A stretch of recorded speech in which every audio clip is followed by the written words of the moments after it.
Okay,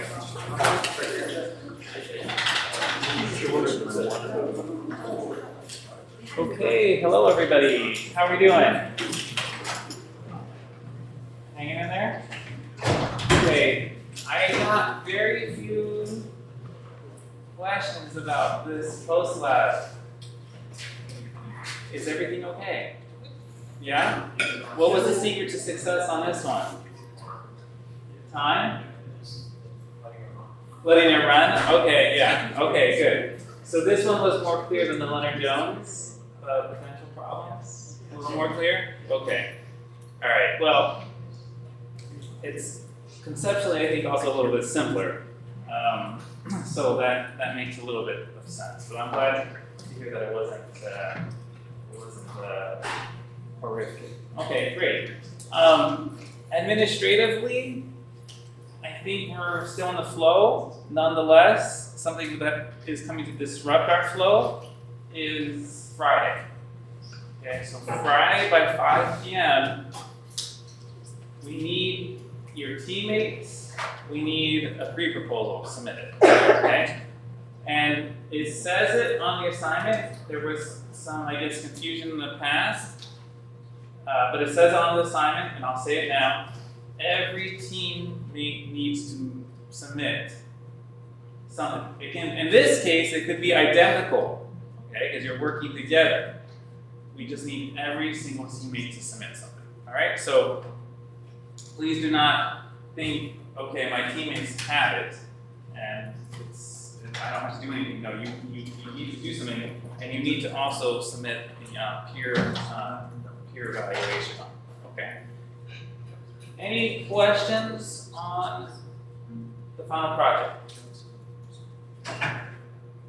What I'm hoping is at the end of the class, I can spend just a few minutes once we've got more people here to go over some of the details of the final project. I had at least one message this week about wanting more information about the outline and what the final projects will look like. So we get to do a discussion on finite element methods and finite element analysis or finite element analysis. And I've been trying to justify in my mind the approach to this very important topic that we have in this class. And kind of come to this idea in discussion with someone else that this is more like an impressionist perspective of the topic. There are very thick books on finite element analysis. There are software packages that have had years and years of development by many, many people. There are commercial packages, there are theses, there are papers. It's kind of hard to well, it's impossible. I mean, for me, as a person, to know everything about this topic, as is pretty cliche in saying that about any topic. Nonetheless, today, instead of taking a whole class on the finite element method, I took a whole class as a grad student on finite element, right? And we did a lot of stuff on paper. And you look at different boundary conditions and different shapes and functions that you could fit to these nodes and different things. We don't have the time. It's not in the scope of this class to really dive into it. So hopefully what we leave with today is a little bit of perspective, a little bit of appreciation for what other engineers, mathematicians, physicists and scientists have been developing over the years, and we have a little bit of an idea of what's going on in the background and how to use it. Okay, so that's kind of the goal here, and hopefully we don't bore each other too much. And if you have comments or questions, we can go at it. All right, so we have a little bit of discussion here to keep us from falling asleep. So our job today is to transition from finite difference methods to finite element methods. And they're pretty similar in that we are now discretizing both space and time. And we have to have some type of geometry with a grid, some type of geometry with nodes, and it's important to think about how we get things to converge, right? So, well, you tell me, if you had, we haven't really discussed anything yet, but you've been playing around with turkeys, okay, square turkeys at this point. What do you have to do to demonstrate that your simulation is converging for finite difference? What is the process? And this process recurs in the class. So what do you all think? You have to demonstrate to me or to your friends or your boss or whomever, significant other, that your simulation is converging.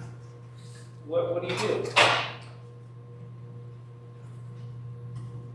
Maybe someone from the quadrant 2 over there. So you might have 1, 2, 3, 4, right quadrants. Someone from quadrant 2. What do you think? If you have to describe how to make sure that we have convergence, what is it that what are you thinking about? What are you demonstrating? Okay, Rishi? Is it Rishi? Yeah. Okay. You could just plot values, and for whatever memory you can see, like what the result would be, and if it's the same for like a set of local values, like for time, then you could say like it converges at this. Right. Okay. So you had to pick some metric, some parameter. We were picking the temperature of a turkey. We're going to continue to talk about turkeys in the lab and in the subsequent post lab. And you said, yes, you're looking at time, and we also introduced this idea, or we will introduce this idea more clearly of space, right? So you know that decreasing the time step is important. We'll also discuss how decreasing the time step, or the geometry, the element size can be important. Okay, yes. So that's more or less what we've got to do. Okay? And that same principle applies to the finite element method as well. We'll talk about strong and weak forms of the heat equation, and we'll introduce this basic idea of functions that can multiply against each other, work with each other, that have shape, that can satisfy boundary conditions, and that can give you a general perspective of how the scalar or vectorial or field properties that you're interested in measuring will vary over time in space.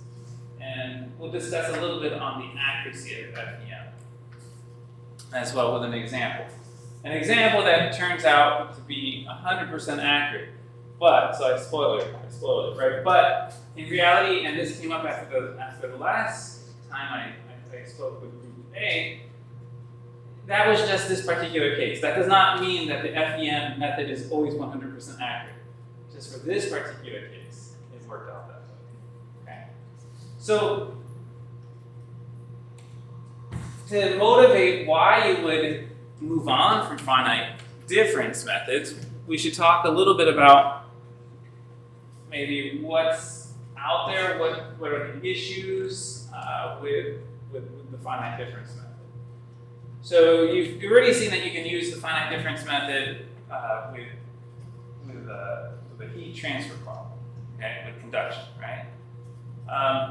What other types of areas might you see utility for using this type of method, finite difference method? Any ideas? Applications? What does Google say? What does Copilot say? What does ChatGPT say? What are examples of finite difference in action? I don't know, let's go to quadrant 4. What do you all think? Where would you use finite difference outside of the heat transfer problems?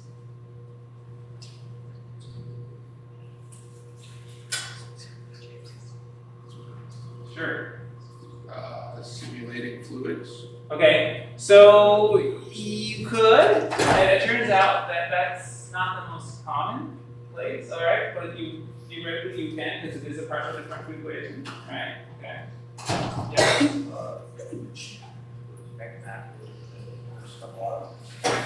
Okay. All right. Way to bring back some good memories. So we actually use the finite element method. So calculus on this list was the solver that we're using in mechanics and materials. So that's another case where we actually kind of jump away from finite difference.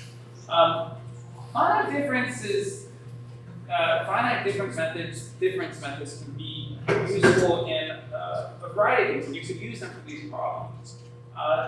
Often it's more for smoothish, fieldish problems. So electrostatics, electromagnetics, these types of equations, these types of PDEs are maybe more useful for finite difference. Okay, but we have the thermal. We solve the heat transfer problems as well. There are, I guess, some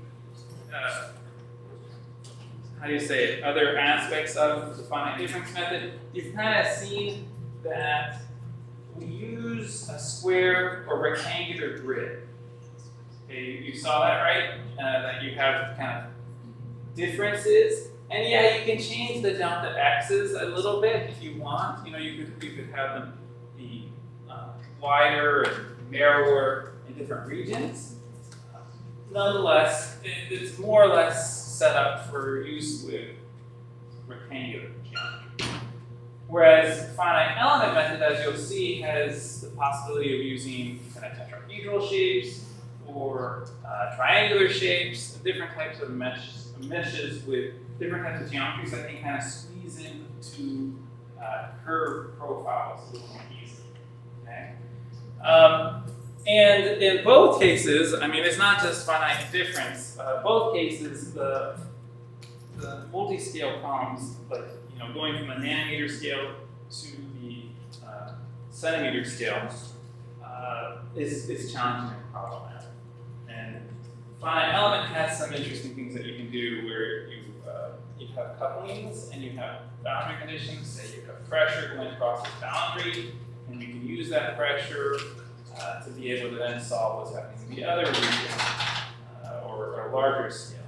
And you can also have it be one-way or two-way coupling.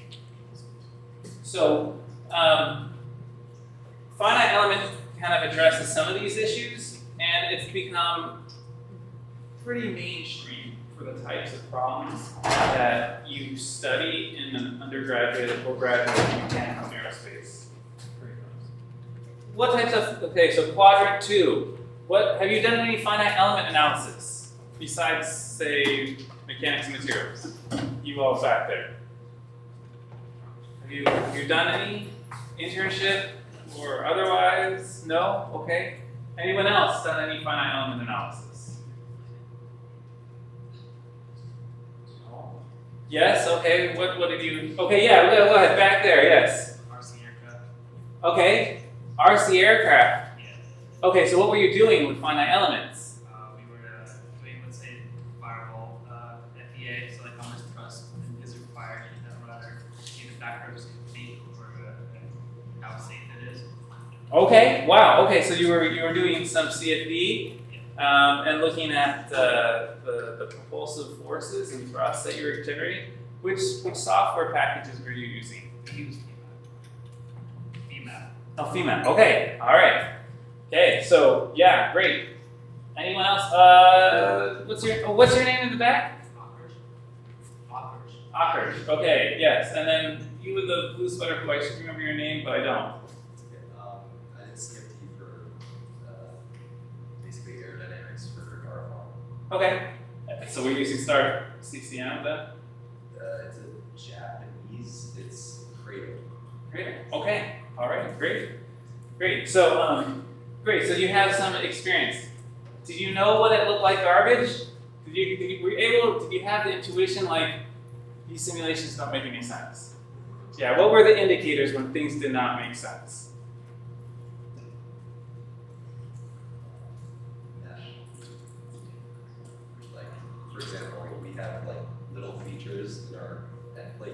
Yeah. And when those features don't exist, they mess up the rest of the flow around the template. Okay. Okay. All right. So you just see flow going through a domain or not going through a domain, or yeah. Okay. Anything, Akarsh?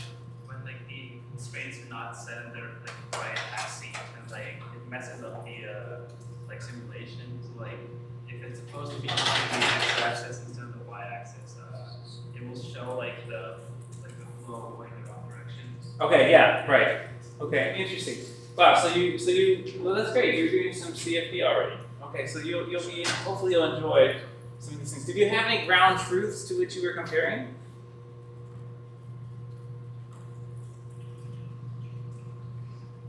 Did you think about convergence at all? No, nothing about convergence, yeah? It was, the thing with our application of convergence, it's more of, because it's like steady state, Yeah. there's a lot of vortices involved, so the convergence is only like you could get something that's not convergent, but only because you're creating so many vortices that the computer can't handle what it's doing. Right. But there was nothing like, oh, we're getting like completely wrong. Okay, yeah. So, yeah, we'll talk. There are different, so there are different models we can use, like K epsilon. When it comes to the fluid dynamics problems, and sometimes it's a little bit of an art to pick and select and see which ones do make sense, and then you maybe step into the next change. Okay, great. Anyone use ANSYS at this point? A little bit? No? Okay. All right. Well, you're going to get to. We're going to get to together. Okay. Last time we discussed moving away from particle-based models when we did finite difference. There still are opportunities to use particle-based methods. The Lattice-Boltzmann techniques that are out there and these software packages, and these can be good or adequate for capturing turbulence. Nonetheless, you'll see more people are going to be using finite element or finite volume methods, and we'll cover finite volume as well in this class. So, strange geometries might be more suitable for finite element methods. That, I don't know if that was my term or Professor Singer's term. Either way, strange is not a very technical term, but we'll just say non-rectangular. Multiple length scales and multiple physics. So maybe you've kind of gotten part of the way this course is set up. We kind of introduce a method, we introduce one types of physics, okay, and then we can introduce another type of physics, another type of physics, and another type of physics. So finite element is something that we'll use initially for the heat transfer problems, and we'll also use them for mechanical problems. For the CFD portion of this class, we're actually going to use the finite volume method, which we'll talk about later. And if it's so wonderful, why wouldn't you use finite element? Well, what you'll see today is that the math is significantly more complex than finite difference. And I think you have an appreciation for that. And again, this is just kind of an impressionist perspective. After today, you're not going to be able to go home and code finite element, I don't think. Well, maybe some of you could. All right. But after, say, the previous classes, it would have been within reason that you could have gone home and you did create the code for finite difference methods, okay, or for particle dynamics using Euler or Verlet. Okay. So let's get started looking at finite difference and the heat equation. And this kind of what we're doing here is moving toward calculating the results to a somewhat simple problem and coming up with the analytical solution, coming up with a finite difference approximation, and also coming up with the finite element simulation or approximation. Okay, so this is akin to what we did when we were doing particle dynamics. With particle dynamics, you remember that we said, hey, there's an object falling under gravity, and we said that distance can be thought of, if it's starting at rest, as 1/2 gt squared, right? And then we said, hey, look, this is using the Euler method to be able to kind of calculate what the trajectory of that object would be. So we're going to do kind of that same approach, but with finite difference and finite element. Here is the finite difference. Well, here is the 1D heat equation that we can use with finite difference. Anyone remember what this alpha represented? What it's called? Right. So we call that thermal diffusivity. Okay. How the temperature is going to propagate as a function of time and in space, right, is not just dependent on K, but it's also dependent on its specific heat and on its density. So if you have a high K and a low density and a low specific heat, right, the elements can't absorb the heat very well. There's not a whole lot of mass in them with the density, but it wicks really fast. Right, then you're going to see kind of this evening of reaching a steady state pretty quickly. And if we look at, what is this called? Or what does this equation represent?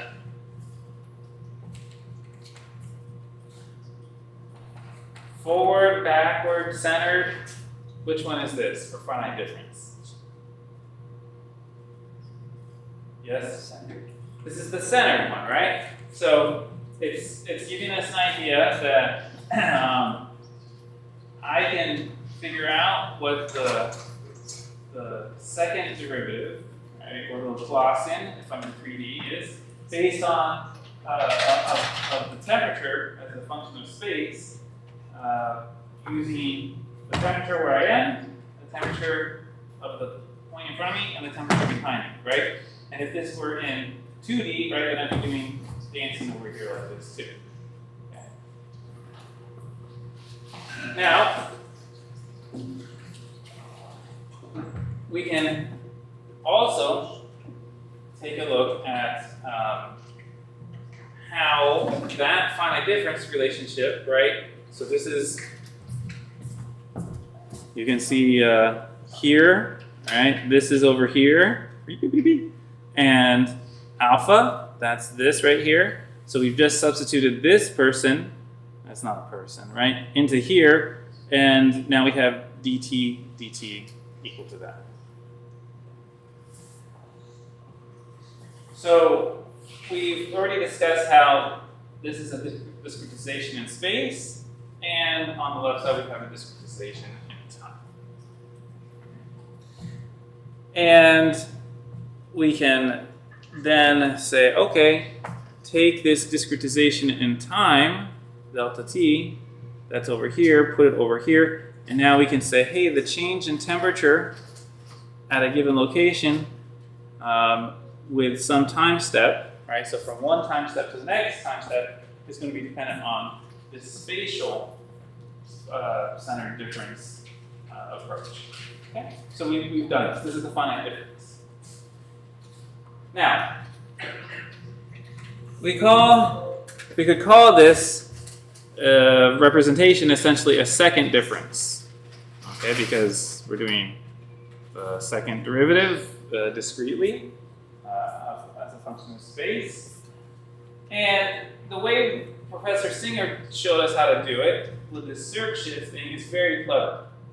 I hadn't seen it done that way before. Not to say that that means anything, but it was very clever. The way I was kind of taught was to think of these finite differences in terms of matrix operations. Okay? And so what you would do is you would do something called stamping the matrix. You would create this matrix, and then you would have your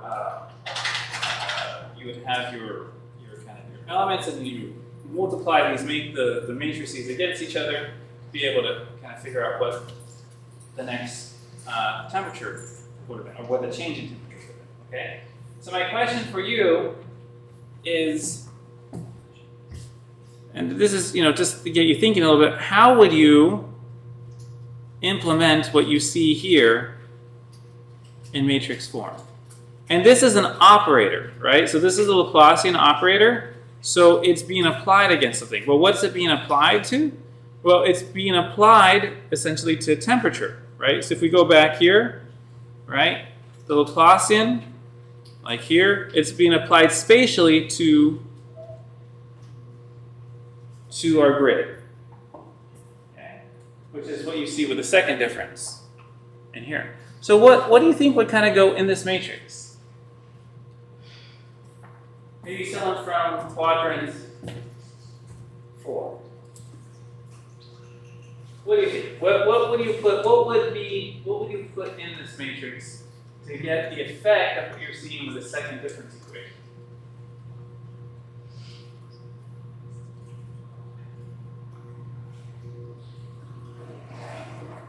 Any ideas?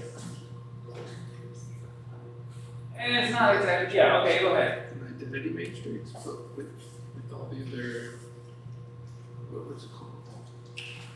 Dimensions at zeros. Okay. All right. So you're thinking, all right, I have an identity matrix, but maybe this a main diagonal with all ones because I put zeros. I made it kind of sparse. I made it put zeros everywhere else. Okay. All right. What's the identity matrix times? So like identity matrix, like if I have the identity matrix, right, that is kind of the definition of ones on the main diagonal, right? If I have the identity matrix times something, what do I get? Itself, right? So okay, so this is doing something, so it's not quite the identity matrix, right? It's not quite the identity matrix, right? What would that one go down the main diagonal be acting against? Let's say, and this is an operator, right? But what we've got essentially is something, something that maybe, and I'll erase this in a second, but something that maybe looks like, okay, here's a T1, T2, T3, T4, right, T6, and, it's not maybe Tn is really what I want, Tn, right, and I got T1, T2, T3, right, down to Tn, right, here. What is that main diagonal applying to, if I had it? Well, it's telling me that temperature at its location times that thing is going to still give me the temperature at that location. So the main diagonal is kind of corresponding to what we'll call the xi. All right, so it's applying to whatever location you're at. If I need to apply something to the location before and after, what do you think that does to the matrix? Someone in quadrant 1. I know you guys are itchy. I see the agitation. All right, so what are your hypotheses? Sure, Neil. I was going to say, the first and the last rows are going to be a little weird, but all the middle rows are just going to be 1, -2, 1, and 1/1, -2, 1. Very well said. Okay, so the first and the last rows are going to be a little bit strange, okay, but the generally inside, okay, you're going to have a 1, which will say, let's say you're at T3, right? Then that 1 will be multiplied against T2. I have a -2 times T3 because I'm at that location, and then I have a +1 times, oh sorry, I did it backward. this is x plus what? I mean, it doesn't really matter. Okay, I'm at T2. I've got my x sub I plus 1, that's the T3. I have a minus 2 times the temperature at this location, and I have a plus 1 times the temperature at this location. Okay, everyone see, kind of get that idea? So that the matrix looks kind of like that in the middle. Okay. You can see the parallel? Now, of course, this is just for a one-dimensional bar, essentially. Okay, so it's not that interesting. Of course, 2D gets more complex. Okay.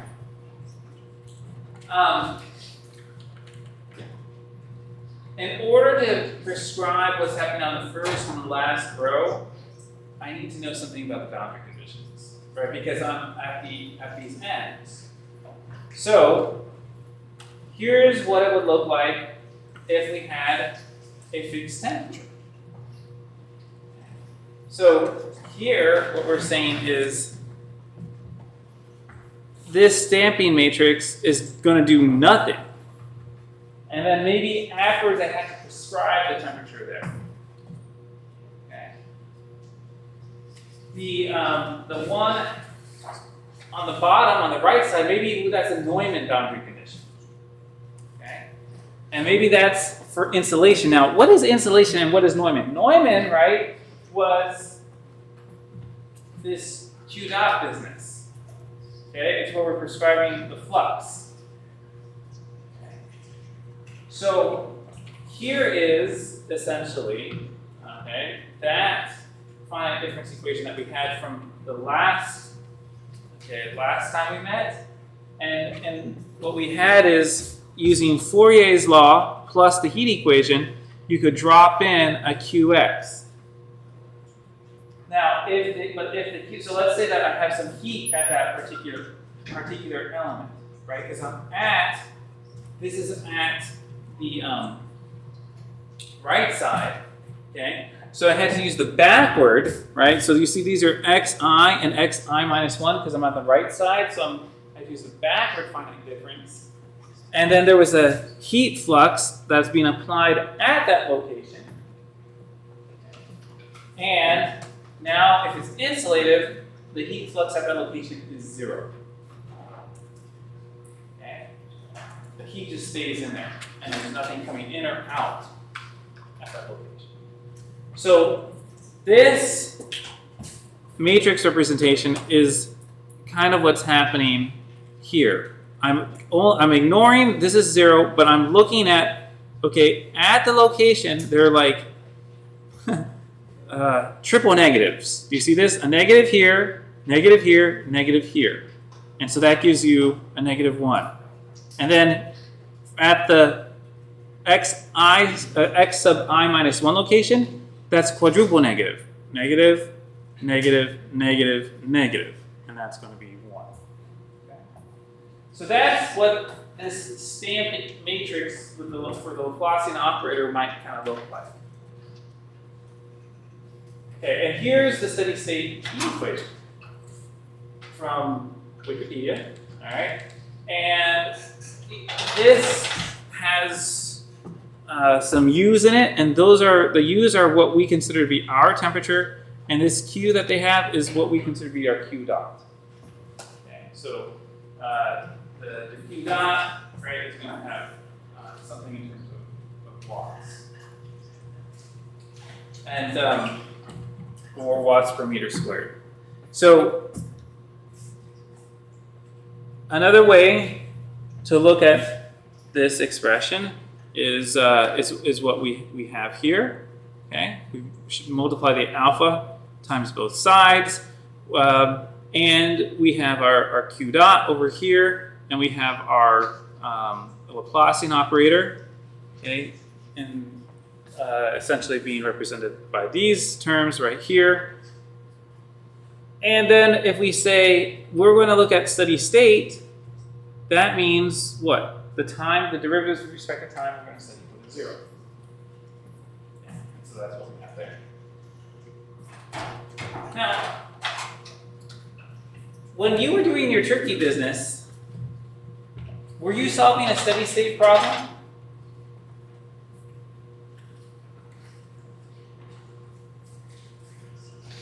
What did I say? I think I saw the answer I wanted in someone's movement of their head. So what do you want to describe the movement of your head? It's not steady state because it's over time. Okay, it's over time. And can you be a little more specific? Like, what was the final solution that we wanted? It was what was happening? It was what were we looking for? With regard to the time step, Or not in regard to time step, but just in terms of what do we want to see with the temperature profile? a specific temperature. That's right, we wanted to see a specific temperature at the middle, which happened to correspond to 4 hours and 15 minutes into it. If we were to let the simulation keep going and going and going and going and going and going and going, what would you have expected to see? Burnt turkey. Burned turkey, thank you, that's right. Okay, what would the profile look like?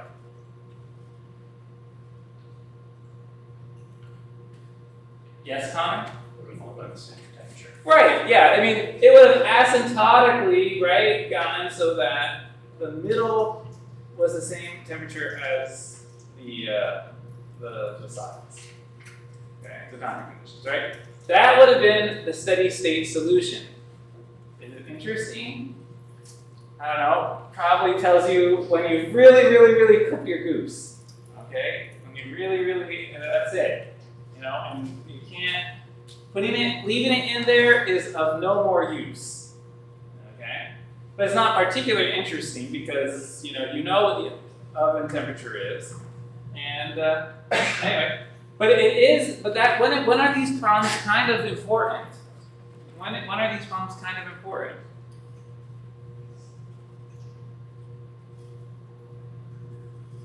Or when might you want to run the thermal simulation for a long time?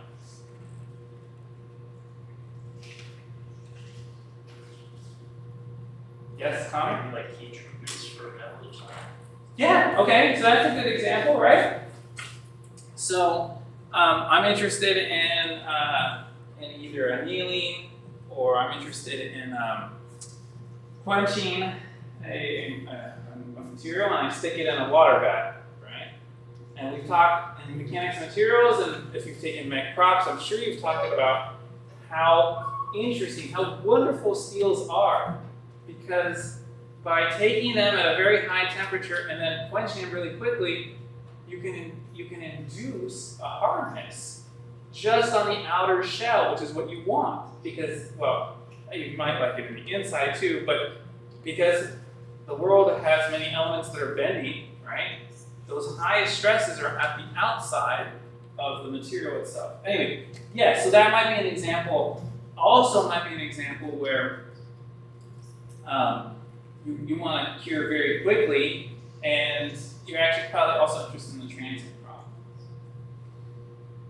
Anyone done stuff in heat transfer where they say, hey, this is the outside temperature of the house, outside the house or something, and then you have like an inside temperature, and like it's cold outside, but you have like heat flux on the inside, and like you can see these temperature distributions through the walls. Okay? Yeah, those are kind of looking at steady state problems as well, right?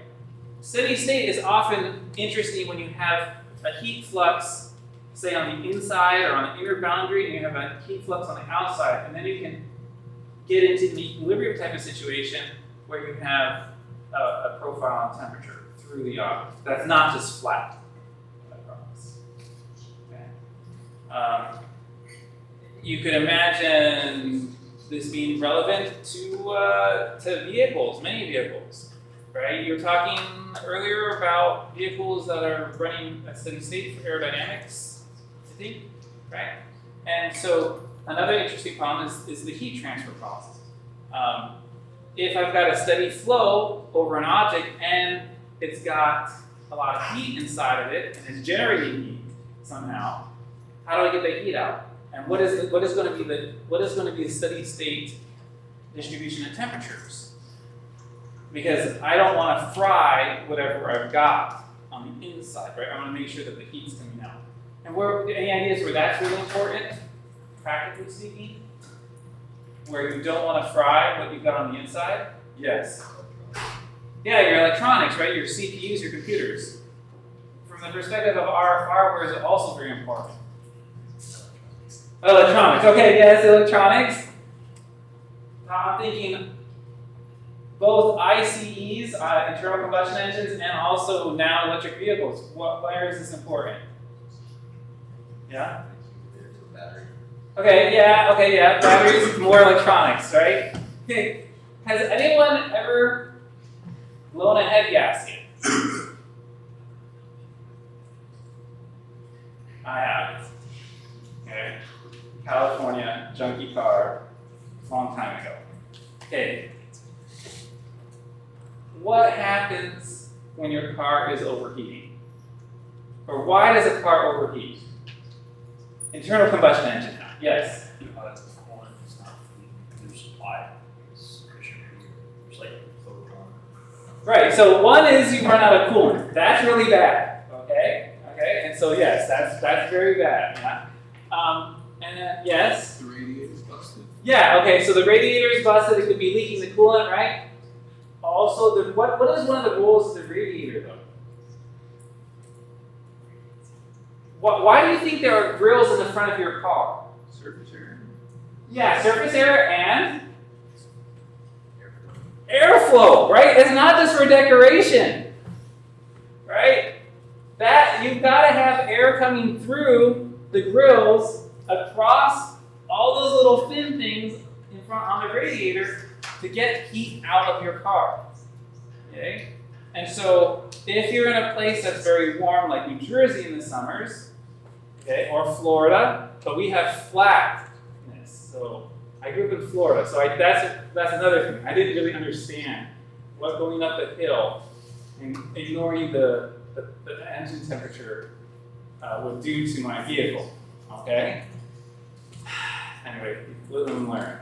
Okay. So this is a case where you need to have you're setting up a problem where you have this power source and you have airflow coming past it, and you get to, well, you can model it as a steady state problem. If I know what my power output is, it's got to be high when I'm going uphill. And if I don't have enough airflow wicking away that heat, bad things are going to happen, and I'm going to fuse pieces of metal together. And then the car's going to get told that the car's going to be worthless afterwards. Okay. So, anyway, where are we going? That's why these are just examples of why you might be interested in the steady state problem. Okay. These are examples. The transient problem can be interesting too, but some people have done. We were talking about this today, right, Connor? If you're looking at at the cooling for using with fins and stuff, heat sinks in computers, right? This is another case where you got to set up. You might be more interested in a steady state result than in a transient result. Of course, if your computer turns on and starts pumping out lots of power and you haven't turned on your fan yet, that's a transient problem, right? Because you could cook yourself that way too. All right, we better get going. I guess I'm hesitant to continue because I don't want to bore you, and so I'm trying to keep it a little bit interesting. I'm trying. But if you think this is boring, just wait 10 minutes from now. Okay? So, here we go. This is how you would solve for temperature in one line of linear algebra. What did we do here? We took a PDE and so the PDE is the second line from the bottom, and actually the bottom line is also a PDE. But what did we do? To solve for temperature? Yes? Right. So we had to take this inverse, so we came up with this Laplacian operator, okay, and then you take the inverse of that matrix, you multiply times the heat flux, and whammo, you're supposed to get the steady state temperatures. This idea of taking the inverse of a matrix is at the heart of many of these numerical methods. Okay. That's what your computer is essentially trying to do. It's trying to come up with a new matrix that will solve this problem. Okay. So now let's look at an analytical solution to a simple steady state problem. Here we have a bar. It has a length of 1 meter, and it's divided into 3 sections. Here we have the heat equation. We're going to apply it to the bar. And we're going to say that the heat flux at the elements along the bar is going to be 1 watt per meter squared. Okay. This bar will have some conductivity, and we'll call it 1 watt per meter Kelvin. And we're going to write it out here, okay? In terms of, okay, we have our K that goes in there, we have our Q dot that goes in there, and voila. And we have left and right boundary conditions. So at the left side, we'll use Dirichlet and specify that the temperature is 0. 0 Kelvin, or 0 degrees Celsius. Okay. And on the right side, we'll say that we have insulation or no flux coming into the system. Okay. Now, you tell me, how do I go about solving this problem analytically? Remember, you did it so brilliantly when we had a ball dropping toward the floor. How do you solve this problem in similar fashion analytically? Anyone? 1D simulation. Well, actually, it's not a simulation. 1D representation of a PDE. Okay? So we're talking about a system that's divided into 3. We're saying that at this side, T of 0 is equal to 0. We're seeing over here we have T dot 1 is equal to 0. You know, we have our T1, our T2, T3, T4. Okay, but that's how we discretize the problem. But I want you to do an analytical analysis. I want you to solve this analytically. So maybe the first question is, what does the differential equation look like that I need to solve? A 1D problem. I'm going to also give you a hint. We're going to create an ordinary differential equation instead of a partial differential equation because this is a 1D problem.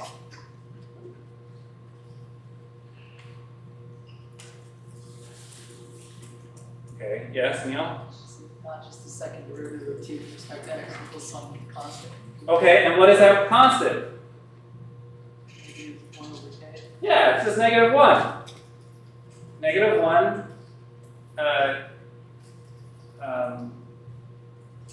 Kelvin per meter. Okay? So this is it, right? Second derivative, like you said, with respect to x is equal to -1. Okay, now he did the hard part. What is the analytical solution? For temperature. Or how do I get there? Yes? Take 2 antiderivatives. Right. And what do I do as I take both of these integrals? Yes, they're indefinite integrals, right? And how do I solve for those constants? Huh? Could you repeat that? How do I solve for those constants? You can plug them into the boundary conditions. T0 equals 1, you know. Exactly. You got it. Everyone hear this? This is what you do. All right. We say, oh, integrate once. That's minus x plus a constant. Okay. And you could at this point say, well, I know what dt dx is when x equals 1. Right? So when x equals 1, I know dt dx has got to be equal to 0. So I could say, okay, well that means that I can quickly solve for a being positive. Okay? And then I take the next integral, like you suggested, right? And here I've got now another constant b, and I can plug in 0 to figure out what b is. And then 0, 0, right? So b is going to be equal to 0. So here is b equals 0, and here is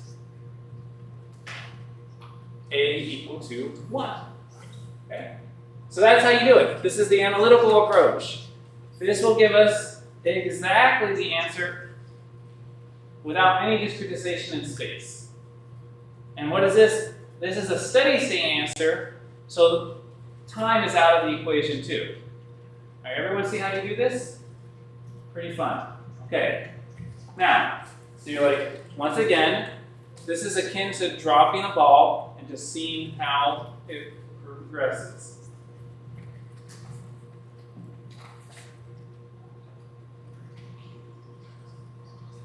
Okay, so what if we want to use finite difference for this problem? Well, we said we had 4 elements, and they're going to be spaced equally, all right? This delta x is going to be equal to 1/3 of a meter. Okay. And we can start prescribing what's going on at each of these nodes. Okay, so what is node 1? Node 1's on the left. What is the temperature at node 1?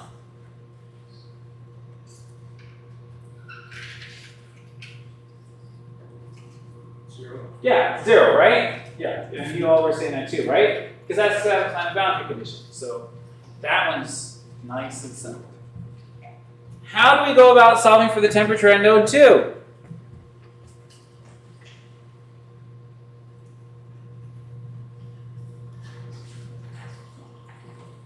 Someone else. Hold on, someone else. Someone in quadrant 2. Quadrant 2. What do y'all think? How do you go about, you're like, I'm not sure if I'm in quadrant 2 or not, right? You're like, if you want to be, you can be. Quadrant 2, how do you go about solving for the temperature, the steady state temperature at node 2?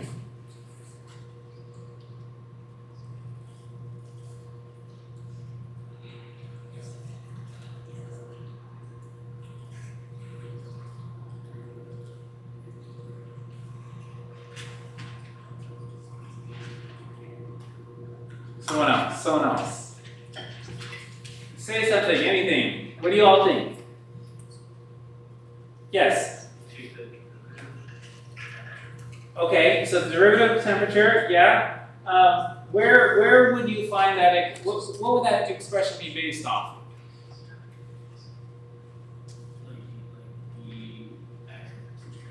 Okay, so yeah, you have a dTdx. There's an equation on here, right, that helps us though.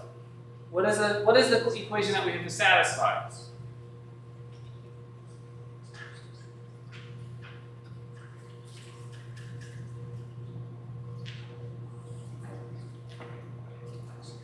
Anyone else? Yes? Huh? Newman's equation? The what? The Newman equation? The Neumann? Okay, so is Neumann, okay, so that's an interesting point. Where is Neumann relevant here? At which node is Neumann to this boundary condition? Or where is it relevant? It's relevant at the right side, correct? So we'll come back to, when we get to node 4, we're going to think about the Neumann boundary condition, because that's the one on the right. At node 2, okay, so now we're running out of the equations. We've used the Dirichlet. It's not Neumann. So therefore, it must be, huh? Total length. No. We need something that's going to help us with the temperature. What other equation up there has a T in it?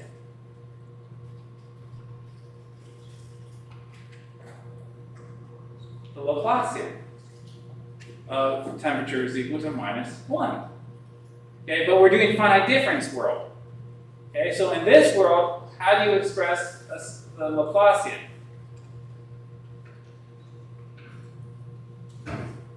Sure, yes, Rohan.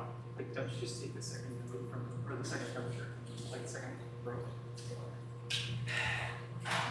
No, we're going to need to do something a little bit differently. Okay? What we need is to take the second derivative and use the second difference approximation here. See this? Okay? And then we can then solve, this is what's happening at node 2, and we have T1, T2, T3. Okay? Similarly, at node 3, we have T2, T3, T4 being affected, and at node 4, we have only this Neumann boundary condition in effect. Okay, and so we have a single derivative. Okay? Or just it's a second derivative, but in just those two terms, because the Q dot term is equal to 0. If we go back a few slides. Okay, so this is how it begins to look, and this is how the matrix looks. Okay, and this is just like the Laplacian operator we talked about a little bit, with a weird top and a different bottom, and the second and third rows being stamped with this 1, -2, 1. Okay, and then we had to invert it. Okay, and that's the right side, and this is the left side. Okay, see this? So now we invert the blue matrix to solve for the red column vector. Okay, and when we do this, what is interesting, okay, is the top line is problematic. Why is the top line problematic? Well, it says that 0 times T1 plus 0 times T2 plus 0 times T3 plus 0 times T4 is equal to -1. Okay? This is this row times this column, whole thing, right, is got to equal to that. Right? Or this, this element times this plus this element times this plus this, going through the whole thing. So this is ill-posed. So what you do is you actually just ignore it. You say, I'm going to take this problem, okay, and I'm going to use 2, T2, T3, T4, invert this, solve, and these are the results. Okay. And what is T1? Well, T1, because of the boundary condition, the Dirichlet boundary condition, that's just equal to 0. So then we're set. So, in the end, right, what we have is the following. And this does not line up exactly, right, for the purposes of telling our story today, just like we did with Euler. We kind of threw the Euler method under the bus a little bit that first time. We said, it's kind of close, but it's not quite there. Right? And then we said, hey, Verlet is better. Okay? Not always true, but in that case, okay. But we could also improve the accuracy if we do what? If we increase the number of nodes that we have. So now, what we get to paint very quickly in the next few minutes is the picture that there's another method, the finite element method, that perhaps will give you a more accurate solution. And this is where the snoring begins. Okay?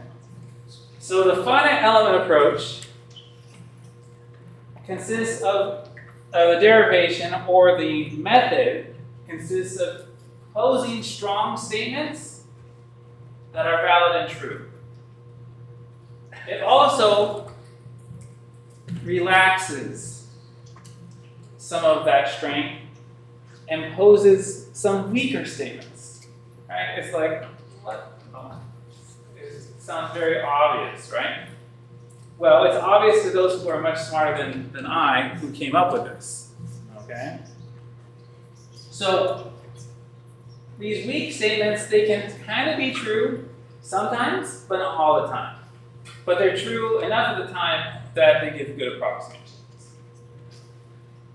So, let's start with a strong statement, which is the heat equation. Okay? That is a strong statement. And we can multiply it by some arbitrary function v. Okay? This is not shear force, this is not velocity, this is just a function v. Okay? True, right? True statement. Strong. I multiply both sides. We can also do integrals on both sides. Okay? And when we integrate on both sides, they should still be equivalent. This is another strong statement. Now, we can also look at this expression on the left and say, I want to go back to calculus and use integration by parts. Okay? And so we're going to say we have an integral of u dv is equal to uv minus integral of dv. Okay? Nothing wrong with this. This is still strength. Right? So we say, okay, the u is going to be equal to the v of x, the v is going to be equal to the k, the second derivative of temperature with respect to x, dx. Okay? And we can substitute those in. Or first we take du, and then we do the integral, so we get a v, right? So you see we've just done integration by, well, we haven't done integration by parts, we've just set up the integration of parts, and we get the uv minus integral v du. Okay? And now we rework this to then introduce our weak statements. We're going to say, now that we've done integration by parts, that this portion on the left, on the right side, can be 0. Right? Because we want to simplify things. We want to get rid of that. Right? And how do we do that? It can be 0 by either making v of x equal to 0 or the derivative of temperature with respect to x equal to 0. And this is only happening at the boundaries.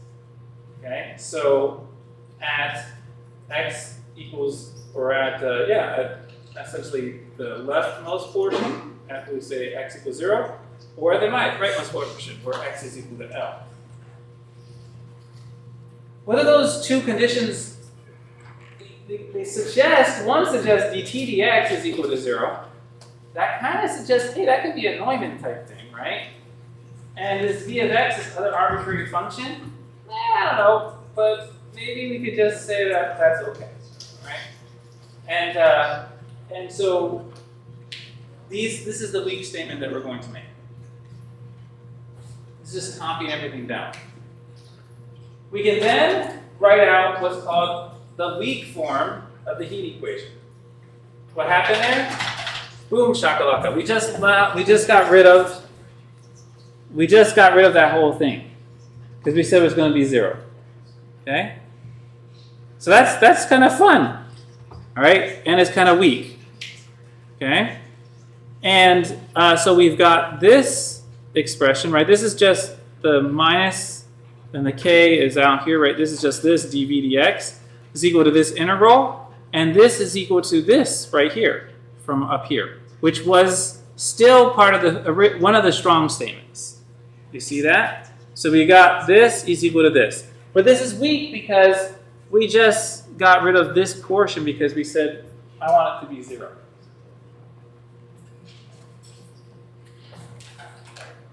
Another way of writing it is as follows. Okay, so now, the Galerkin method introduces an idea that's kind of already familiar to you. When you fit boundary conditions, right? So remember in differential equations, you kind of have these situations where it's like, oh, I'm gonna guess that the result looks like something like a sine e to the something blah blah, right? Plus b cosine e to the blah blah blah, the minus jx or whatever it was, right? Okay, remember this, and then you had to solve for the coefficients or the constants in the equations. So what we're going to do here in this step is we're going to assume that the temperature profile has some form, okay? And we can describe the temperature as being a function of some T1 times U1 of x, okay? Where these TIs, and then T2 and then to the Tn. TIs are the constants, and U's of i's are different functions. These functions are called the trial functions. And they become synonymous in this next step with something we call basis and test functions as well. Because we're going to have this v function now that we just described. Assume that this v function, all right, or here, that's it, and this is the dvx, all right, dv of it, is going to also have some type of form where it's a set of test functions, and then we're going to say there's symmetry, and we're going to say that these u functions are going to be equal to these v functions. So these are called trial or test or basis functions. So this is like taking a stab at a bunch of equations that are supposed to satisfy the weak form of the finite element version of the heat equation. So this is just copying it down, and what we're going to say is that now we have a new weak form, which can be thought of, okay, as a bunch of linear combinations of these.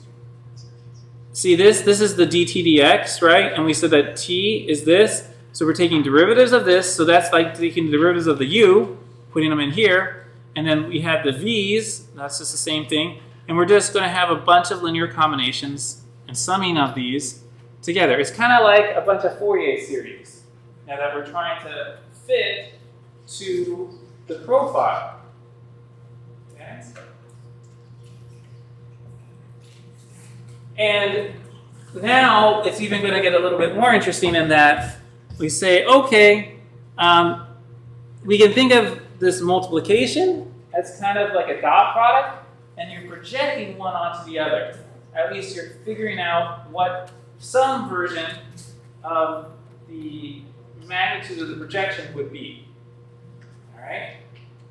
And these different functions, now you remember like in reliability when you did that in DMC, you have, okay, if the distributions are far apart from each other, there's no overlap, then it's like there's no way there's going to be a problem.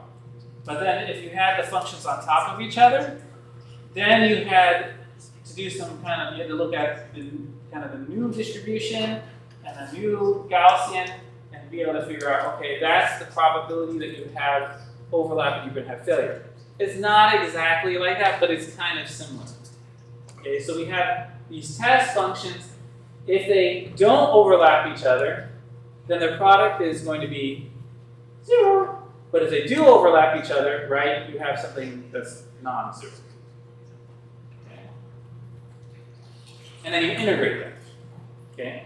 So now there are some rules that they came up with for choosing these trial functions.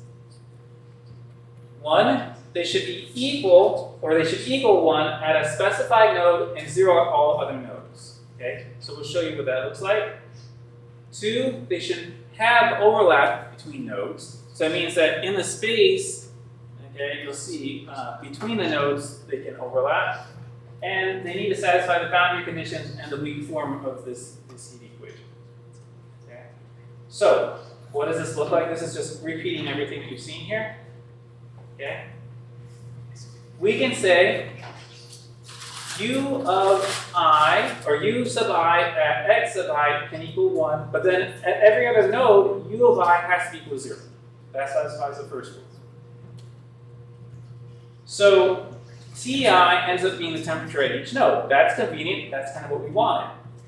Okay? So T1 is the temperature at x1, Tn is the temperature at xn. Then there should be overlap. So how do you do this? Well, you have these functions that are not just popping up and going to 0, but you can have what we'll consider to be, in a second, I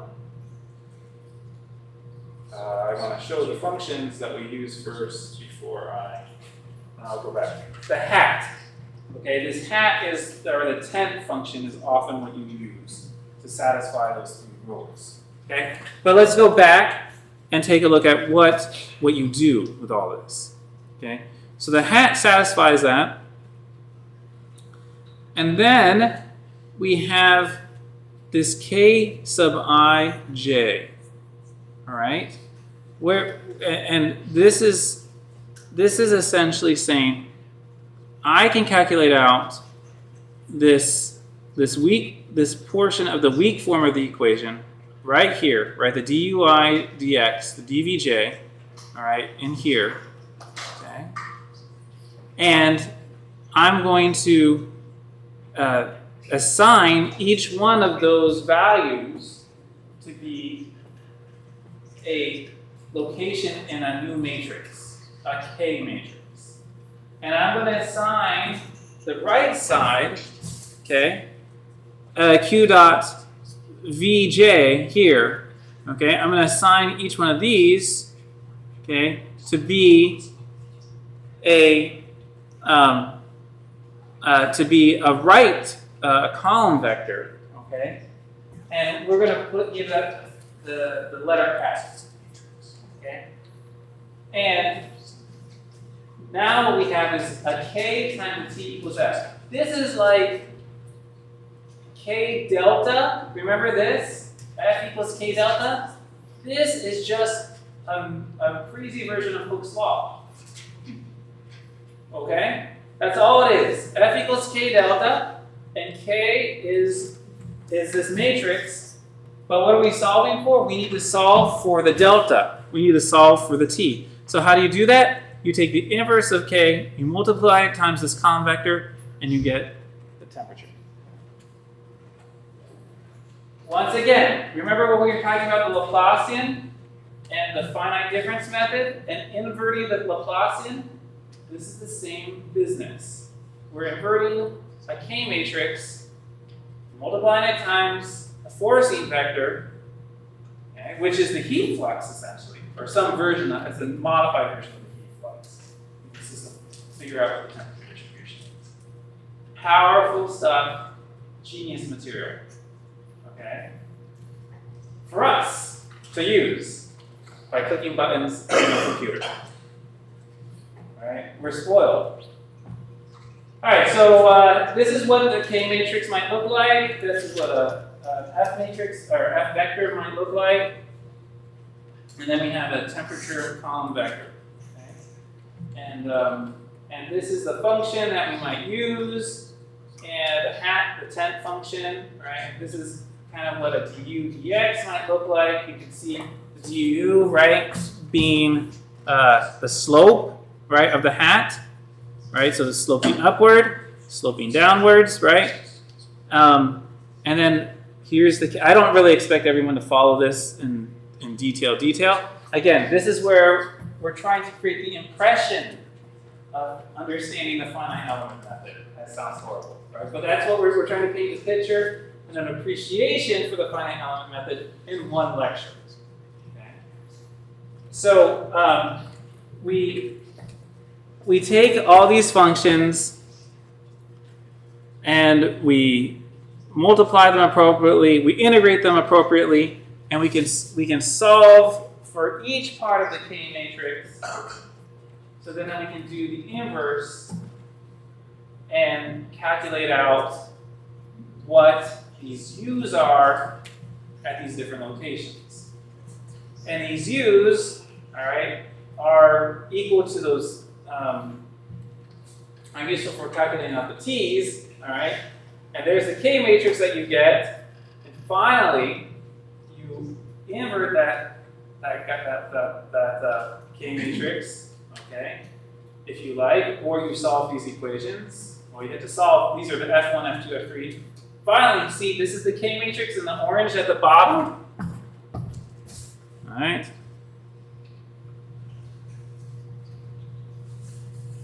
Right down here. And if you're bored on a Saturday night, you can go ahead and check the math and tell me what I did wrong. Okay. Okay. I would spend instead of your Saturday night working on the lab or the post lab for your project. But if you want to, you can fact check this. Okay. And then in the end, this is what we get for the temperature, right here. Okay. And it's been a while, but how does this temperature happen to compare to the analytical solution? There it is. All right. It's identical. Okay. Now, is it always going to be exactly the analytical solution? No. Did Professor Singer prescribe a problem that would demonstrate the power of the finite element method nicely? Yes. Okay. So, what you see here, and maybe this is not the bestest. Oh, I don't know if I can erase it.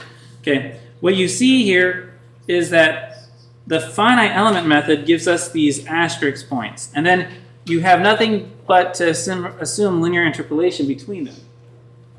Okay? But the analytical solution, right? This analytical solution is more akin to this somewhat smoothish. All right, I just made it work. Somewhat smooth result. Okay? And then we might lose it and say, what is this really telling us? It's telling us that the steady state temperature, if I hold one end of the rod at 0 degrees Celsius, or at 0 K, which physically is not possible, but if I did, and I hold the other end with a blow dryer or something, okay, at some prescribed heat flux, over time, this is what I'm going to get for my temperature distribution. Right? And you can kind of think, oh, the heat's actually going through the bar, boom, and it somehow, even though I prescribed at 0 to K, right, there's got to be heat flux coming out of the system.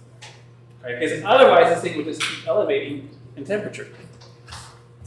Okay, so there are many things people do to increase the accuracy. They increase the order. So you could think, oh, my basis function should just be a hat, right? Or the shapes, the distributions and elements should just be lines. No, right? You can do polynomials. You can do all kinds of funky things. All right, and so both by changing the basis test or trial functions and increasing the number of elements, you can improve accuracy. And you can get fancy looking things like this. And this is from the COMSOL website where they're explaining the power of the finite element. There's actually a little bit of a battle between these two big companies. Although they probably don't think of it. Maybe I'm just hyping things up. A lot of people hype things up nowadays, unfortunately. COMSOL is 100% invested in the finite element method. ANSYS, it's like, we could do both, finite element and finite volume. So ANSYS is going to sell you, if you're doing CFD, you want to use the finite volume method. COMSOL is going to sell you, if you want to do CFD, you really just want to use the finite element method, which is what we do. Okay? And maybe it won't always be like this, but this is kind of the stance they take. So COMSOL is all finite element. And ANSYS, well, as you see, is a conglomerate of a bunch of different things, including finite element and finite multiphysics. Okay, you can do the transient problem as well. Alright. And then this is just to say you can also make pretty pictures. Okay, so these are results from one of our papers, and it's to show the reviewers that hey, we can actually kind of model this system. But what we really cared about was the physical system. All right, so these are the types of experiments that we're doing with our inflatable actuators. But we're like, oh, it won't get accepted if we don't show that we know how to model this thing. So then you have to do that. I mean, that's tongue in cheek, I guess. Don't quote me on that, although it's there. But I mean, that's kind of some of the approaches that we often use as experimentalists. We want to show that yeah, this does make sense. So we also include some. All right. Thank you very much for spending your Tuesday afternoon here together. I hope you've enjoyed transitioning from the finite difference method to the finite element method. And please take the attendance. Please take the attendance and take care of it such that you don't have to send me a message afterwards saying you missed it. Okay?